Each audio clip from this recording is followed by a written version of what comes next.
নমস্কাৰ বন্ধুসকল, স্বাগতম জনাইছোঁ ডিস্কভাৰীত উইথ ৰাকেশ দাসৰ আৰু এটা নলেজেবল ভিডিঅ'লৈ। আজি মই টপিকটো আনিছোঁ মহাকুম্ভ মেলা। তো মহাকুম্ভ মেলা আচলতে হয় কি আপোনালোকক জনাটো খুবেই প্ৰয়োজন। কেতিয়াৰ পৰা এই মহাকুম্ভ মেলা হৈ আছে আৰু ইয়াৰ পিছত কেতিয়া হ'ব, কিহৰ কাৰণে এইটো আৰম্ভ হৈছে। তো আহক ভালদৰে আমি জানো আহক কিহৰ কাৰণে এই মহাকুম্ভ মেলা হয়।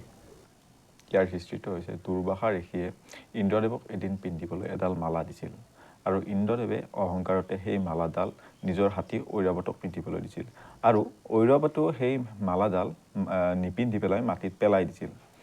আৰু বিষ্ণুদেৱে এটা উপায় দিলে যে সমুদ্ৰ মন্থন। তাৰপিছত যি এই সমুদ্ৰ মন্থন দেৱতাসকলে অকলে কৰাটো সম্ভৱ নহয়, যাৰ কাৰণে কথাৰে হওক ফুচুলাই অসুৰসকলকো দেৱতাসকলে সমুদ্ৰ মন্থনৰ কাৰণে ৰাজি কৰিলে আৰু এই সমুদ্ৰ মন্থন দেৱতা আৰু অসুৰসকলৰ মাজত হৈছিল। আৰু এই সমুদ্ৰ মন্থনৰ পিছত যি অমৃত ওলাল, এই অমৃত লৈ দেৱতাসকল পলাইছিল আৰু দেৱতাসকলক খেদিছিল অসুৰসকলে। আৰু এই দেৱতাসকলে যি অমৃত লৈ পলাইছিল, এই অমৃতৰ 4টা টোপাল ভাৰতৰ 4টা ঠাইত পৰিছিল আৰু সেই 4টা ঠাই হৈছে প্ৰয়াগৰাজ, হৰিদ্বাৰ, নাছিক আৰু উজ্জয়িন। এতিয়া এই যি সমুদ্ৰ মন্থনৰ পিছত অমৃতখিনি লৈ পলাওঁতে দেৱতাসকলক অসুৰসকলে খেদিছিল। প্ৰায় 12 দিনমান অসুৰসকলে দেৱতাসকলক খেদিছিল আৰু দেৱতাৰ 12 দিন, মানুহৰ 12 বছৰ। আৰু সেইকাৰণে প্ৰতি 12 বছৰৰ মূৰে মূৰে পূৰ্ণ কুম্ভ মেলা পালন কৰা হয়। আৰু শুনিব পোৱা মতে মহাকুম্ভ মেলাত গা ধুই পেলাই যিমানখিনি পাপ কটা যায়, পৃথিৱীৰ চাৰিওফালে 1,00,000 বাৰ ঘূৰি আৰু অশ্বমেধ যজ্ঞ 1000খন পাতিও সিমানখিনিয়ে পাপ কটা যায় এজন মানুহৰ। এতিয়া কুম্ভ মেলা হৈছে 4 প্ৰকাৰৰ। এটা যিটো মহাকুম্ভ মেলা বৰ্তমান হৈ আছে, সেইটো 146 বছৰ পিছত যিটো পূৰ্ণ কুম্ভ মেলা আছে, সেই পূৰ্ণ কুম্ভ মেলা 12টা যোৱাৰ পিছত মানে 146 বছৰ পিছত এই মহাকুম্ভ মেলা পালন কৰা হয়। আৰু দ্বিতীয় যিটো পূৰ্ণ কুম্ভ মেলা, ইয়াক প্ৰতি 12 বছৰৰ মূৰত পালন কৰা হয়। তৃতীয় যিটো অৰ্ধ কুম্ভ মেলা, সেইটো প্ৰতি 6 বছৰৰ মূৰত পালন কৰা হয়। তৃতীয় কুম্ভ মেলা যিটো প্ৰতি 3 বছৰৰ মূৰত পালন কৰা হয়। আৰু এটা আছে, সেইটো হৈছে মাঘকুম্ভ মেলা আৰু সেইটো প্ৰতি বছৰে পালন কৰা হয়। এতিয়া আমাৰ যি এই মহাকুম্ভ মেলা আছে, সেইটো একমাত্ৰ প্ৰয়াগৰাজতে হয়।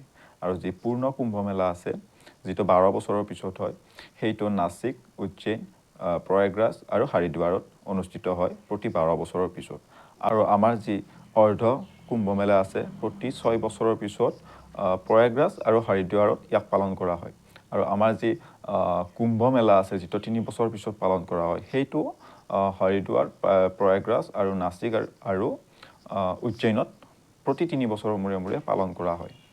ইয়াৰ আগতে মহাকুম্ভ মেলা 1881 চনত হৈছিল। হয়তো আমাৰ ককাসকলে বা ককাসকলে দেখিছিল সেই মহাকুম্ভ মেলা। আৰু ইয়াৰ পিছত 2169 চনত 2169 চনত আৰু মহাকুম্ভ মেলা আয়োজন কৰা হ'ব, যিটো আমাৰ চাগে লৰাই দেখা পাব।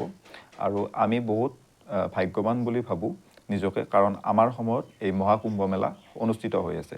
ইয়াৰ পিছত 2025 চনত পূৰ্ণ কুম্ভ মেলা আৰু 2031 চনত অৰ্ধ কুম্ভ মেলা আৰু 2028 চনত কুম্ভ মেলা আয়োজন কৰা হ'ব। আৰু যিটো আমাৰ মাঘ কুম্ভ মেলা আছে, সেইটো অহা বছৰ আৰু আকৌ আৰম্ভ হ'ব, কাৰণ ই প্ৰতি বছৰে পালন কৰা হয়। যি মহাকুম্ভ মেলা আছে, ইয়াক 13 জানুৱাৰীৰ পৰা 2025 চনৰ 13 জানুৱাৰীৰ পৰা 2025 চনৰে 26 ফেব্ৰুৱাৰীলৈকৈ পালন কৰা হ'ব।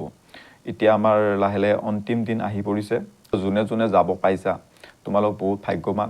আমি আমাৰ কিবা ব্যক্তিগত অসুবিধাৰ কাৰণে যাব নোৱাৰিলোঁ। যি আমাৰ পূৰ্ণ কুম্ভ মেলা হ'ব, তাত নিশ্চয়কৈ যাবলৈ চেষ্টা কৰিম।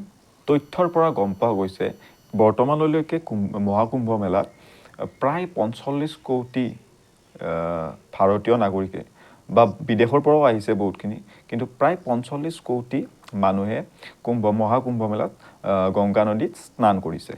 মন্থন কৰোঁতে যি কলহত অমৃত ওলাইছিল, সেই কলহটোকে কুম্ভ বুলি কোৱা হয়। এই মহাকুম্ভৰ বাবে ভাৰত চৰকাৰে প্ৰায় 6,500 কোটি টকা খৰচ এই মহাকুম্ভত লগাইছে আৰু প্ৰায় 40 কিলোমিটাৰমান মাটিত মানুহ থকাৰ বাবে টেণ্ট সাজিছে। প্ৰায় 1.5 লাখ সৈনিকে মহাকুম্ভ মেলাত নিজৰ ডিউটি পালন কৰি আছে। এইখিনিয়ে আছিলে তথ্য বন্ধুসকল। অজানিতে কিবা ভুল হৈ গ'লে ক্ষমা কৰিব আৰু যোনে যোনে মহাকুম্ভ মেলাত গৈছে তেওঁলোক বহুত ভাগ্যৱান আপোনালোক আৰু যোনে যোনে যোৱা নাই একো দুখ কৰিব নালাগে ইয়াৰ পিছত যি পূৰ্ণ কুম্ভ মেলা হ'ব বা অৰ্ধ কুম্ভ মেলা হ'ব ক'ৰবাত যাব আপোনালোকো তাত যাই নিজৰ যি মনৰ এটা ইচ্ছা আছে সেইটো পূৰণ কৰিব এইখিনি তথ্য আপোনালোকৰ মাজত দিয়ে আজি মই মোৰ ভিডিঅ'টো সমাপ্ত কৰিছোঁ ধন্যবাদ